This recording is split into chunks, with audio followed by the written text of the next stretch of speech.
初新紙幣です。やっと出会えた。インコちゃんよ、元気だった？お兄ちゃんあさってかじりに行くからな、ポインコ。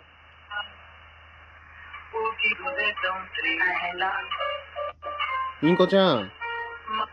ご飯食べた？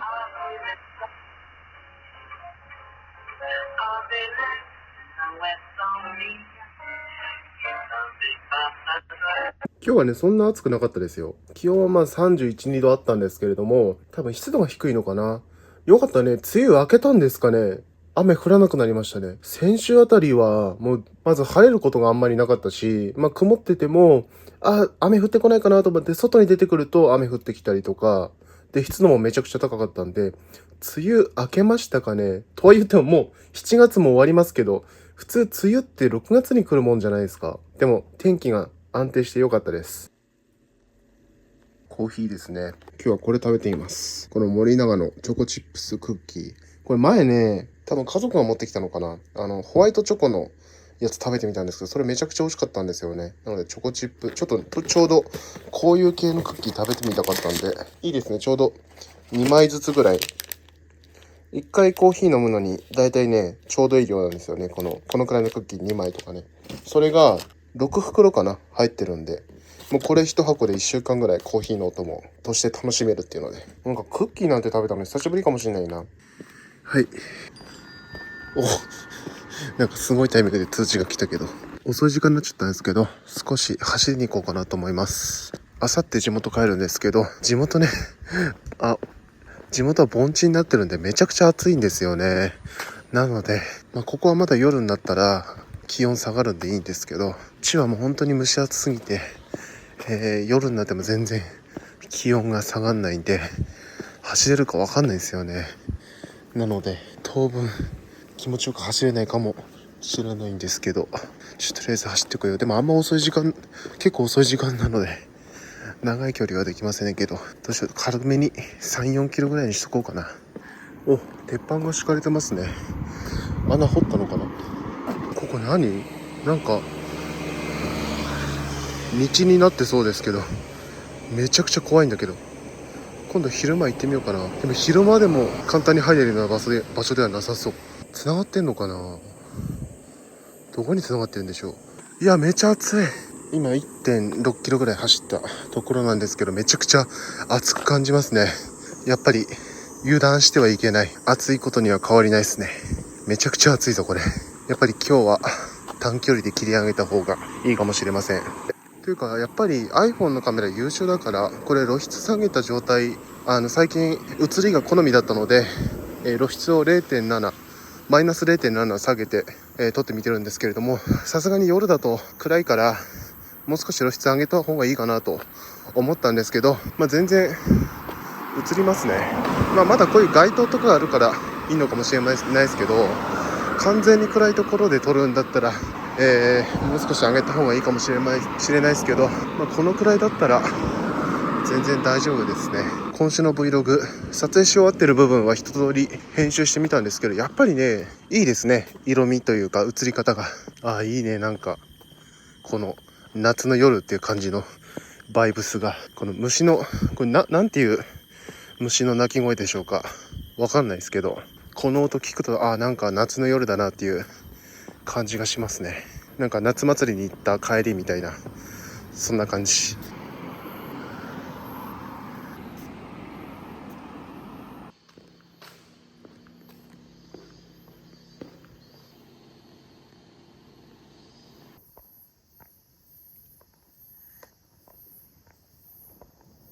お、引かれるぞ。どこにいるんだ。あれ何？怖い。こっち見てんな。猫とかじゃないっすよね。なんか足が長っ。言ってくれた。よかった。なんだあれ。怖っ。襲われないよな。5キロくらい走ってきました。今日ゆっくりめだったので1時間ぐらいかかりましたね。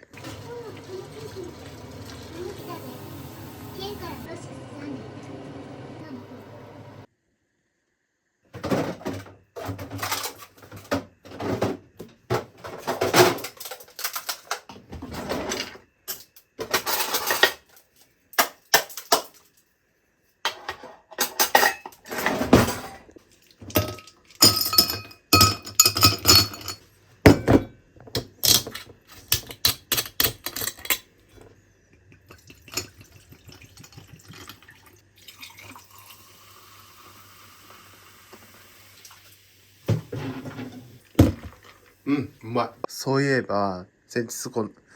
日この AirPlay 対応の、Wi-Fi スピーカーを導入して気づいたことがあるんですけど、いつも私はですね、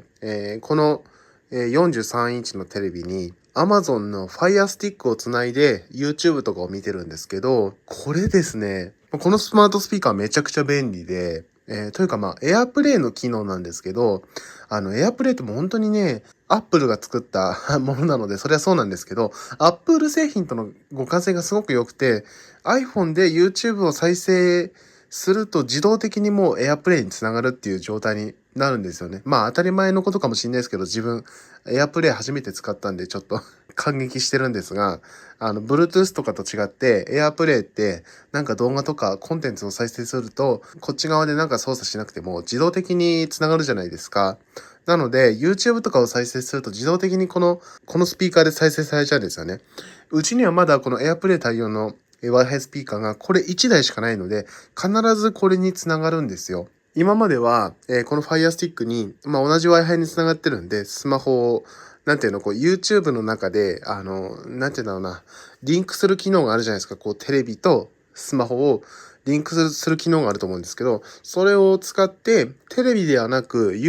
スマホで見たい動画を探して、テレビで再生するっていう、そのスマホをリモコン代わりみたいな感じにして使ってたんですけど、それが自動的にこっちの Wi-Fi スピーカーにつながっちゃうんですよね。もう本当にね、この Apple 同士の連携がもう強すぎて、もうこっちで、この Fire Stick とこの iPhone をつないでても、もう無理やりこのAirPlay のこのスピーカーと繋がってしまうんですよね。だからもうこれがね、Apple のね、マーケティングの仕方なのかなと思いますけど、Apple TV を買わせようとしてるなっていうのが感じますね、これ。もう本当にね、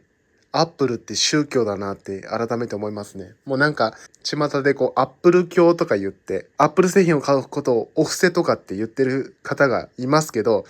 いや、ほんとまさにその通りだなって思いますね。AirPlay のスピーカー導入したからには、Apple TV を買わせようとしてるという。もうこれを感じますね、やっぱり。いや、お前 AirPlay のスピーカー持ってんだったらなんで Fire Stick なんて使ってるんだよ。Apple TV 買えよっていうのを実際に言われたわけではないんですけど、なんか感じるんですよ、心で。だから、Apple TV 買っちゃうと思うな、これ。そういえば今、この動画の一本前の動画を書き出してるところなんですけど、やっぱり GoPro で撮ったデータは重いんですかね。今はね、この動画ね、24fps で撮ってるんですけど、書き出しの速度が毎秒14.5とか 15fps ぐらいになってるんですけど、実時間を下回ってるんですよね。結構遅くなってます。やっぱりね、GoPro で撮ったデータってより、GoPro で撮ったデータは iPhone で撮ったデータより、なんか iPhone で撮ったデータって、やっぱりね、なんだよな、なんだっけ、高効率ってやつと互換性重視みたいなのが、設定でいじれるじゃないですか、iPhone って。それを互換性重視にしてるんですよね、私は。多分そうだったと思います。なんですが、なので、iPhone で撮った映像、今 iPhone で撮った映像に切り替わりましたが、今実時間ちょうどくらいになりました。25とか 4.5fps ぐらいになってる。今 27fps とかになってだんだん速くなってますが、この iPhone の純正カメラアプリで高効率で撮影したものに関しては早いんですけど、やっぱり GoPro で撮影したものってやっぱり Apple 以外のカメラで撮影、Apple 以外のカメラで撮影してるものだし、最近ね 4K じゃなくて 5.3K で撮影したりとか、やっぱりね iPhone はもう最近前はなんかログ撮影とかしてたんですけど、今はもう普通にレック709で撮ってるんですけど、GoPro に関しては普通にログ撮影で撮影してるんですよね。なので普通にカラグレとかをしてるんですよ。なので 4K より、上の解像度で撮ってるっていうのと、色をいじってるっていうのと、やっぱりそのアップルじゃない、非純正カメラで撮ってるので、っていうのも合わさって重いんじゃないかなと思いますね。編集してても iPhone で撮った映像を編集してると全然この M2MacBook Air 問題ないんですけど、GoPro で撮影したデータ編集してるときってめちゃくちゃ熱くなって重くなっちゃうんですよね。なのでやっぱり GoPro のレンタはすごい重いんだなって思います。でもその代わりめちゃくちゃ綺麗だなって思いますね。ただこれ接写に弱いですね。接写。今 GoPro の映像、書き出してたと思うんですけど、やっぱ接写に弱いんで、接写に関しては iPhone で撮った方がいいかもしれません。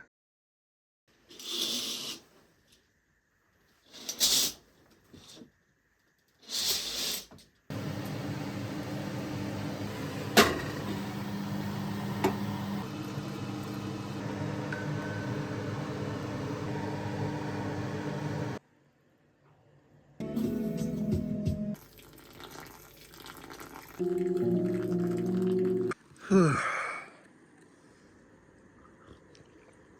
うん、うまっ。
いや、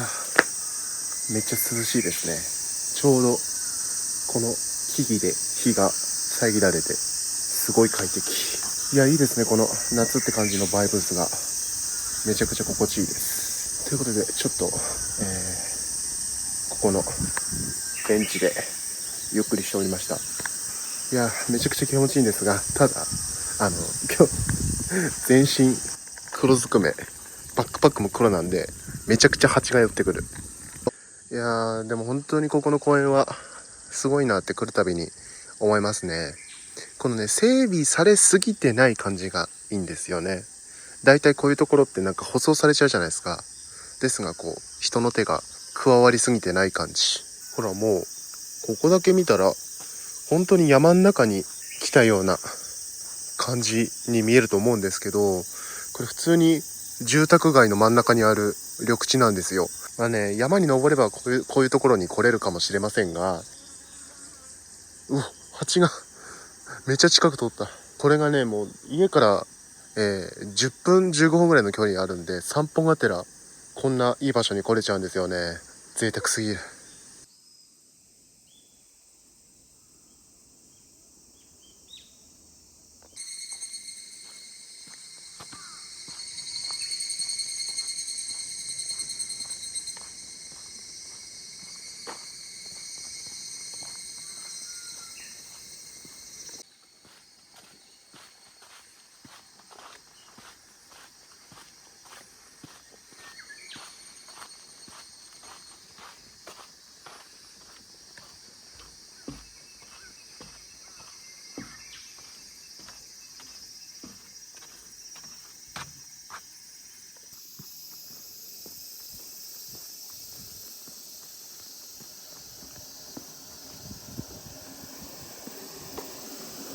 これめちゃくちゃ便利ですね。先日購入したこのアンカーの2万ミリアンペアワーのモバイルバッテリーなんですけど、これね、気に入ったポイントとしてすごくスリムで細長いんですよね。だから形状的にね、すごい、このバックパックに縦に入れた時にスペース取んないし、なんかデザインもかっこいいんで気に入ったんですけど、これね、高さがあるわけじゃないですか。前使ってたこの1万ミリアンペアワーのやつはね、高さというか、そもそもちっちゃかったのでできなかったんですが、これに関しては、すごい高さがあるので、このバックパックに縦に入れた時に、ちょうどこのポートがね、バックパックのこのファスナーの、ところまで、高さが、ある分、届くんですよね。このバックパック開けた時にポートがすぐそばまで来るんですよ。で、しかもこれある程度の大きさあるし、縦長だから、結構ね、こうやって、ここのポケット結構物入れてるんですけど、これでもう動かない。中で倒れたりとか、しないんですよね。めちゃくちゃ、ここの、収納スペースにフィットしてるんで、ここからケーブルを出せるんですよ。こんな感じで。で、これで結構、歩きながらとかでも、充電できるんですね。で、モバイルバッテリー奥の方とかにあったら、中でケーブルの長さ使っちゃうんですけれども、これ、開けてすぐのところにポートがあるから、ケーブルの長さが、ここのバックパックに入ってからモバイルバッテリーまでの距離がめちゃくちゃ短いんで、ケーブルこれめちゃ長いんですよね。めちゃ長く使えるんですよね。なのでこれバックパック背負って、iPhone をポケットとかに入れたりしても、全然こうケーブルの長さに余裕があるんですよ。なのでそういう意味でもやっぱり大型サイズのモバイルバッテリーってすごい便利だなって思いましたね。容量以外にも。ちっちゃければいいっていうもんじゃないんですね。これめちゃくちゃ気に入りました。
はい。じゃあ今日はちょっとゆっくり明るいうちからいただいちゃいます。うん、うまい。雲の形すげえな。なんか下から湧き上がってきてる感じ。めちゃくちゃ綺麗。しかしなんか暗くなるの早くなった気がしますね。そういえば今日で7月終わりですね。明日から8月になりますが、その一番1年の中で日が長い夏至が7月の6月かな、どっちだっけ、どっちだろう。7月ではないよね。7月だったら最近だもんな。多分6月ですね。6月の20何日かが1年で日が一番長い日なんですよね。そこからまあ1ヶ月ぐらい経ったので、まあ若干こう、日が、その夏至の日から短くなってきてるとは思うんですけど、結構1ヶ月でも体感して結構短くなってきてるなっていう気がしますね。いやー、日が長いの好きなんですけどね。これから短くなっちゃうのか。なんかね、冬とかだと本当に4時くらいから暗くなり始めちゃうんで、なんか切ないんですよね。もう家に帰ってくる時間には暗いみたいな感じで、まあ、涼しいのは好きなんですけど、なんかね、理想としては涼しくて日が長いっていうのが一番いいですけど、でも日が長いってことはあったかくなるんでね。さて、ちょうどいいタイミングで Apple Watch のソフトウェアアップデートが入ったみたいなので、やっておきます。WatchOS10.6。とりあえず、やっとこう。ちょっとそうなれば、ちょっと今、時間があって、Wi-Fi もちゃんとしてるんで、実家に帰る前に、アップデートとか全部確認しておきたいな。例えばこの MacBook とかってあるんですかね、アップデート。ソフトウェアアップデート。あるかな。あ、アップデートありましたね。で、ちょっととりあえず、電源つないで、よいしょ。アップデート。macOS ソノマ 14.6。こいつもだな。ありましたね。よし。じゃあこいつは電源につないで、はい。アップローチ終わったかな。アップデートコンプリートって書いてあるわ。これ食ってみますね。多分これ家族の仕送りの中に入ってたやつだと思うんですけど、めちゃくちゃ美味しそうなんですよね。うま塩まぼちゃん。なんか麻婆豆腐の塩味バージョンみたいな、そんな感じなんですかね。ちょっと味のイメージがつかないんですけど、すごい美味しそうですね。うん。これ、豆腐を入れるだけでできるみたいですね。なんかネギとか入れると美味しいらしいんですけど、ネギ今ないんでね。代わりにニンニクとか入れようかなと思ってるんですけど、まあネギ入れるとより美味しいらしいです。で、これすごいね、水とかもいらないらしいです。いつも使ってる麻婆豆腐の素みたいなのは水が必要なんですけど、これなんか水、本当にいらないんですかね。水なしでできるんだ。まあ普通のちょっとした移動だったら全部この2個で、十分いいかなと思います。うわ、すげえ。結構固まってんだ。これニンニク入れようと思ったけど、結構ね、これ、匂い嗅いだ感じ結構ニンニク効いてそうなんで多分いらないと思います。これさ、本当にこれだけの水分量で水いらないんですかね。ちょっと心配になってきた。安い。今回はパスタにかけていただこうと思います。お米がね、もう、見てください。一粒たりともないんですよ。今朝の朝食でお米がなくなってしまったので、今日の夜と明日の朝はパスタになります。パンもありません。そうめんもありません。パスタしかないです。ちょっと味が薄いんじゃないかって心配してるんですけど、ちょっと、今声出したらうるさいよって言われたんですけど。そしてシリが反応しちゃった。めちゃくちゃうまい。結構ニンニク効いてるんですね。そしてやっぱりなんだろうな、塩ラーメン的な旨味があるというか、なんか豆腐に塩味ってちょっと、物足りなくないかと思ったんですけど、しっかりなんか、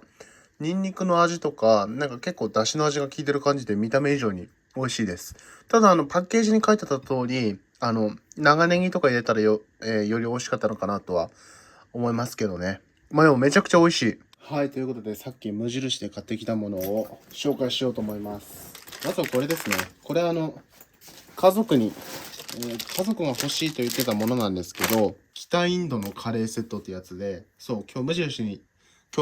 行って、そういえば、家族、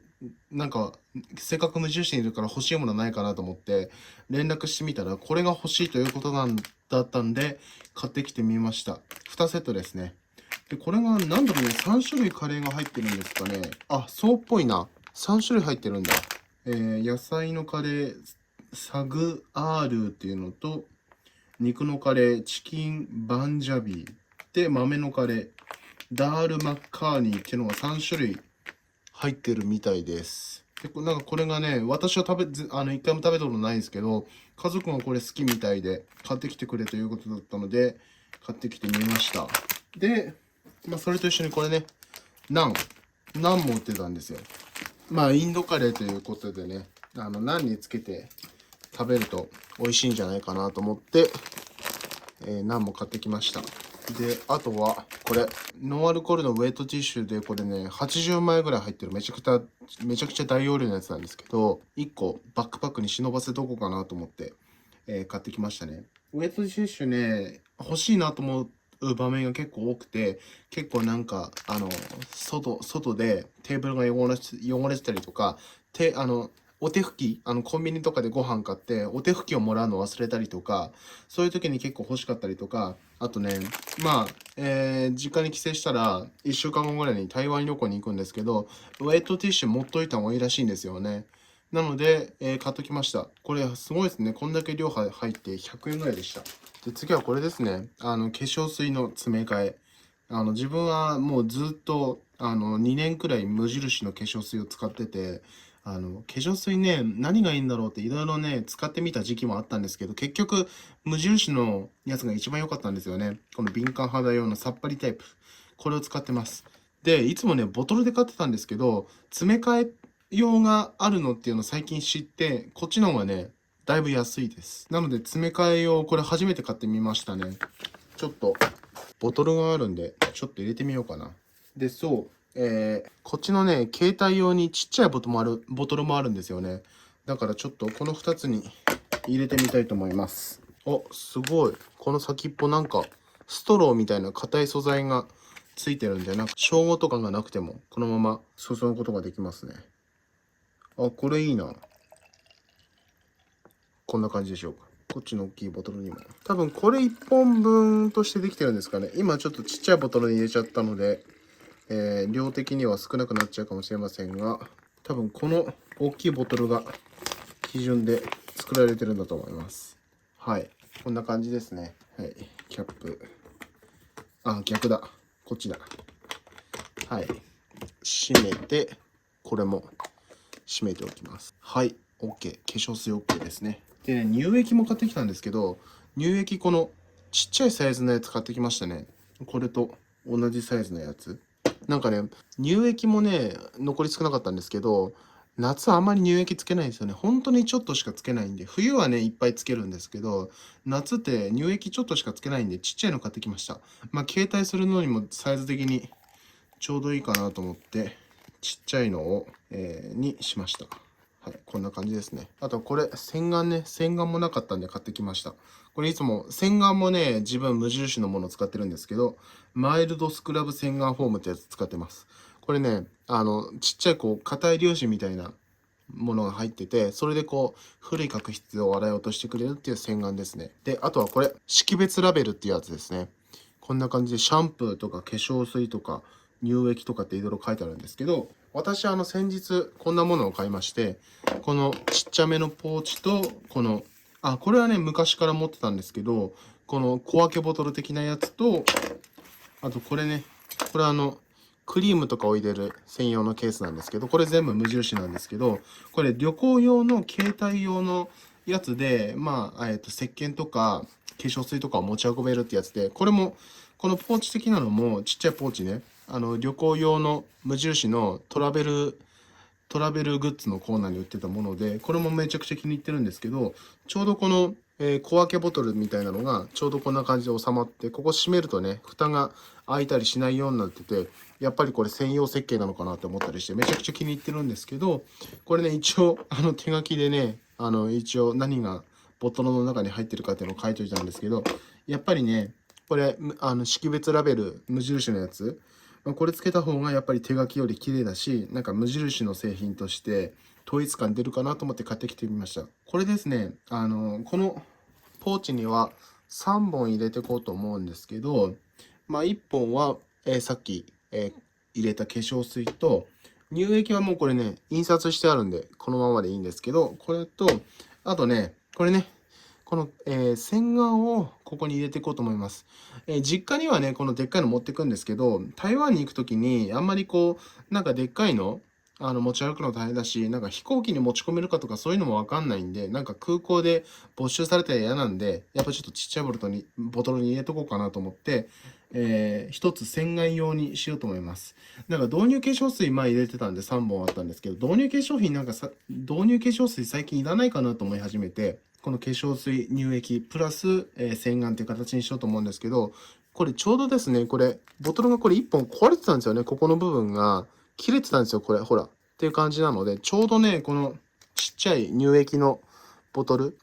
しっかり新しいボトルとしてこれもちゃんと機能するんで、これがゲットできたのはちょうど良かったかなと思います。これでちゃんと開閉ができるボトルが3本になりました。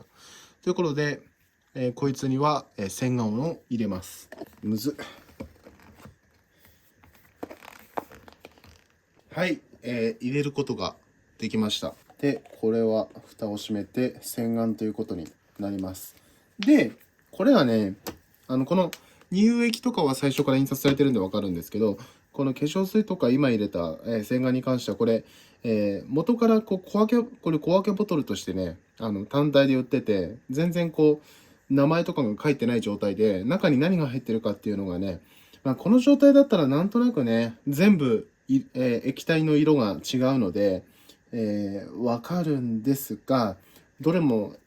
透明な液体だったらわかんないし、やっぱりね、ラベル貼ってあった方がいいと思うので、はい、こんな感じでね、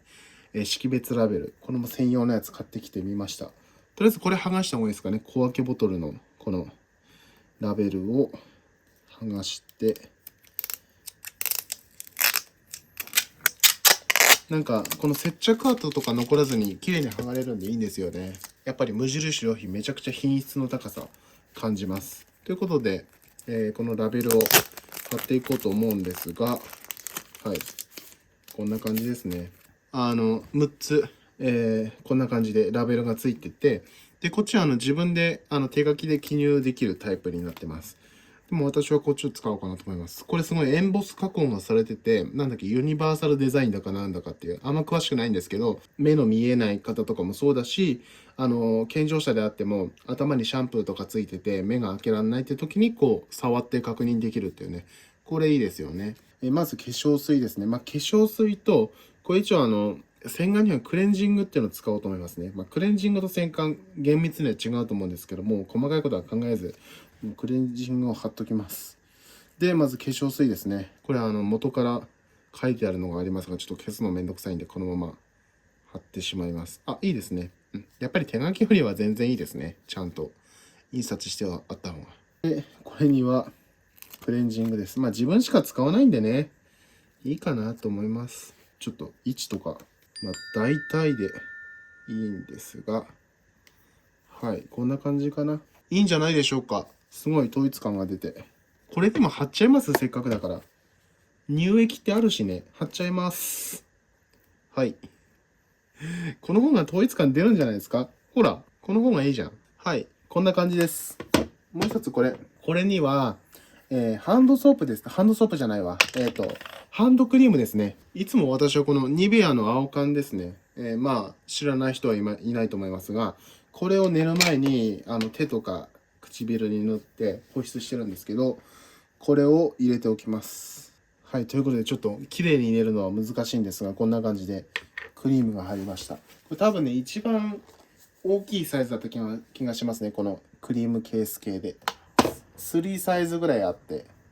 異なるサイズがあと2種類ぐらいあった気がしますが、とりあえずこんな感じで、ニベアのハンドクリーム入れられたので、蓋を閉めて、こんな感じですね。はい、で、そしたらですね、このポーチに入れていくんですけど、こんな感じですね。ボトルを、こんな感じで小分けボトル3本入れて、で、さらにですね、このハンドクリームの入ったこのケースを入れると、ちょうどこのね、ボトルで埋まらなかった余りの部分の余白が埋まって、で、しかもね、これ、閉じると、ボトルがこの、高さの部分、しっかりケースが覆ってくれるんで、開いたりしないんですよね。すごいぴったりサイズにできてて、このままカバンの中に入れても、すごい安心感があります。すごいですね。はい。で、一応、背面にも収納があるっていう感じになってますね。で、まだ無印で購入したものがありまして、ここにですね、歯ブラシケースって書いてあるんですけど、こんな感じの細長いプラスチックのケースで、本来は歯ブラシを入れるためのケースなんですけど、これに、じゃじゃん、シェーバーを入れようと思います。自分このブルドッグのシェーバーを使ってるんですけど、これこのままじゃ入んないので、ここの歯を取って、で、ここの、入んないかな。すいません。入りませんでした。ここの部分がでかかったんですよね。ダメ元で入るかなと思ったんですけど、入らなかったです。残念でした。前はね、このポーチの、もう一個ね、ポケットがあるんで、ここに入れてたんですけど、これだとね、なんかここよりハードケースに入れた方がいいかなと思ってたんですけど、分かった。じゃあ、なんていうの、持ち手の部分は、ここに入れて、いや、でもそしたら、一緒に入れた方がいいか。やっぱり、この状態で入れるのがいいですかね。このシェーバーを入れるのに使えるかと思いましたが、入りませんでした。でも歯ブラシね、実家には歯ブラシあるし、台湾に行く時に使えるかなと思ったんですけど、ホテルにもちゃんとね、歯ブラシがあるみたいなんですよね。よく海外のホテルとかだと、アメニティが全然ないとこもあるみたいなんですけど、今回泊まるホテルは、その歯ブラシとかドライヤーとかシャンプーとかそういうのもあるらしいんで、まあいいんですけど、まあ、歯ブラシを持ち歩きたくなるときはね、多分来ると思うんで、祖母宅に行くときとかいいかな。これに歯ブラシとか入れて、まあ、歯ブラシ入れるやつね、何かしら欲しかったので、まあ、これはこれで活用できるかと思いますが、今回の旅ではいらなかったです。まあでも、この環境めちゃくちゃ便利ですね。これがもう最高です。もうさすが無印良品って感じですね。このトラベル用品に関しては無印良品めちゃくちゃ優秀なので、めちゃくちゃおすすめします。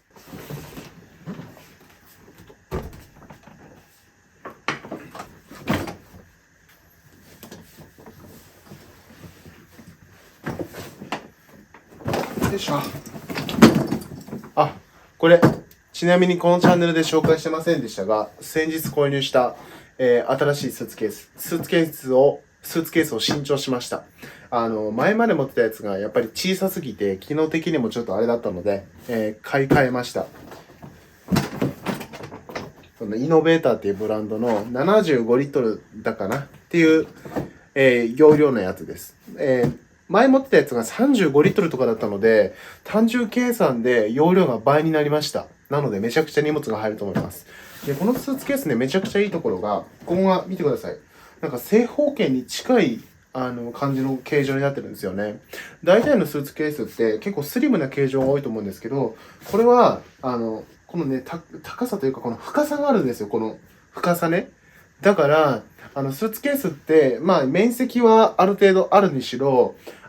結構高さのあるものとかがね、入れられなかったりしたんですけど、その分このスーツケースはね、結構、なんだろうな、高さというか、厚さのあるものでも入れることができるので、かなりこう、いろんなものを入れられるんじゃないかなと思って期待しております。ということで、今回からこのスーツケースで行こうと思うので、早速ね、初めてのパッキング、荷造りしていきたいと思います。まあね、本当はね、他に、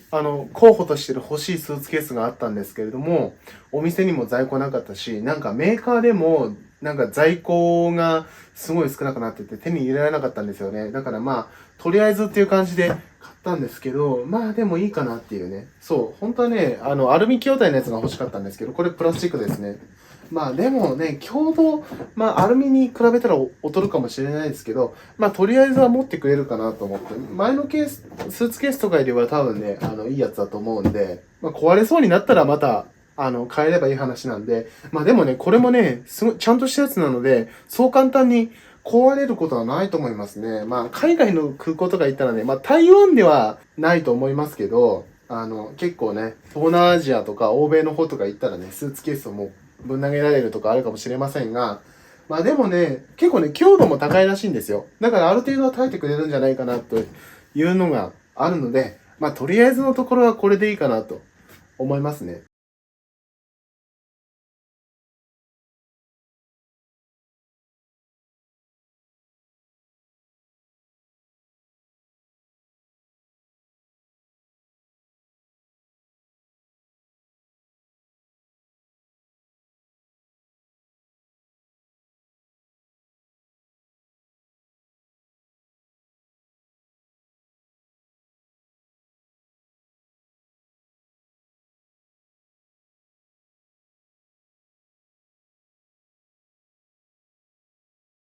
もうちょっといろいろ迷ったんですが、この PC 周りとかももう、荷造りしちゃおうかなと思いますね。もう今日の夜も明日の朝も特に使わないので、朝バタバタするの嫌なので、もうここら辺も全部、バックパックに入れちゃいます。はい、バックパックの荷造りも完了しました。まあまだ MacBook とかこれアップデートが終わってなかったんで、このまま置いてますけど、このマウスとかも入れるし、ガジェットポーチとか、